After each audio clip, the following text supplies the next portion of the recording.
smarter to travel in groups. Take the bus. De lijn.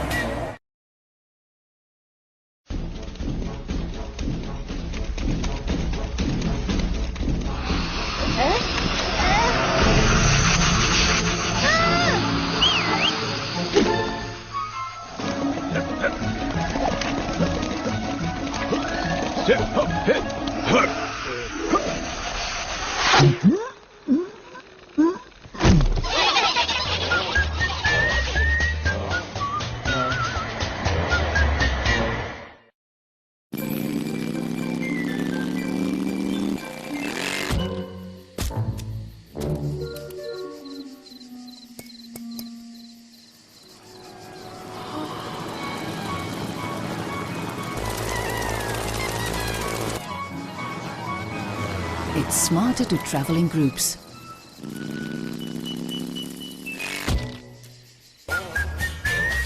Take the bus. De lijn.